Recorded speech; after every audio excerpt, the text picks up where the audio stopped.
Hello,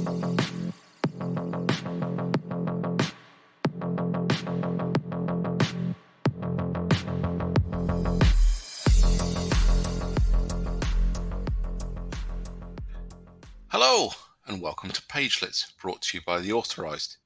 Here at The Authorized, we're all about finding and working with newer authors, putting them in the spotlight and giving them an opportunity to share new or debut works. At Pagelets, we want to take a snippet from their book and showcase it as a short podcast. For this new episode, we had some interest from debut author John Russo regarding his book, The Race, which was released in September last year. The Race is a short-form comedy set in Louisiana, where the local mailman's very livelihood is being threatened by sky-bound buzzing things. No, not bees. Brothers Johnny and Robert are old school, so you should expect old school logic, old school reactions, and most of all, old school humour. For Pagelets, we talked to John about how we could pluck a very small piece of this perfectly short story and give you, the reader, a taste of what you can expect when you pick up a copy, because after this, you probably will. From pages 10 to 12, here is a little bit of what the Heston boys get up to.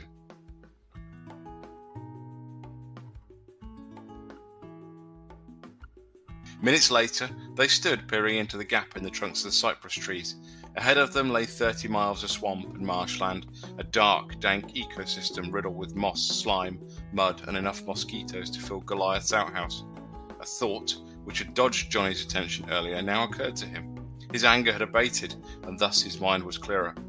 "Bobby, you have any idea where that thing landed in there?" he asked, indicating the gap through which nothing but purplish gloom could be seen. "I've got a pretty good idea. Why?" "Well, we wouldn't want to waste a bunch of time stumbling around looking for it." Robert balked. "Just follow me, I'll take you right to it." Hate to break it to you, but you're going to be following me, chump." "Think so?" "Yes, as a matter of fact, I do." "We'll see about that." Another thought occurred to Johnny. "What if we get lost?" he asked. Robert gave an exasperated sigh. "Please, I know my stuff. We get lost, I'll get us out. May take a couple of days, but I'll do it." "How comforting." His brother began performing exercises like those that runners do before a marathon, stretching, bending, loosening joints. Johnny watched, fully aware that if he were to attempt half of those exertions, he'd be snapping bones and pulling kidneys. When Robert finished, he said, "Don't know about you, but the theme to that Rocky movie is playing in my head right now." He pulled in a deep breath, let it out. "Care to give the countdown?" "Tell me this ain't happening." "Sure is." Johnny wet his lips. "Oh, all right." They crouched. Then he counted backwards from 5. 4, 3, 2, 1, go! Quick as a flash, Robert bolted through the gap. Johnny did the same and found himself a bit disoriented. The tree branches above him came together to create a kind of canopy through which very little sunlight passed. He let his eyes adjust and then took off across the sombre swamp, huffing and puffing. As the brothers sprinted towards their objective, they leaped over moss-coated logs and protruding tree roots, ducked under dangling birds' nests, karate-chopped spiders' webs, battled legions of mosquitoes, and tiptoed around rusty possum traps from eons ago. Robert maintained the lead for a whopping mile and a half. Although he couldn't see his brother's face, Johnny was sure there was a big tobacco-stained grin on it. The problem was, Robert got so wrapped up preserving his position, he failed to recognise it when the solid ground beneath his feet became a mire of cold, wet mud, 25 feet wide and 30 foot long. His legs sank into the filth until he was knee-deep and barely capable of moving. Curses flew from his mouth. Johnny slowed to a stop at the edge of the mire and caught his breath for a moment.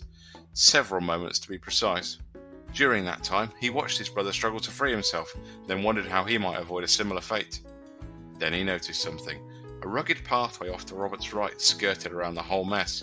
He pointed at it. "Oh, Bobby, check it out." Robert saw it, then glanced over his shoulder. "Hey, don't you dare," he shouted. "Watch me." "What happened to no funny business? If this is going to be fair, you gotta get in here too." Johnny started down the path, hollering as he went. "You reap what you sow, chump." The Race, by John Russo, is available as an ebook from internet retailer Amazon. Pagelets is an AleXZavesa media production on behalf of The Authorized.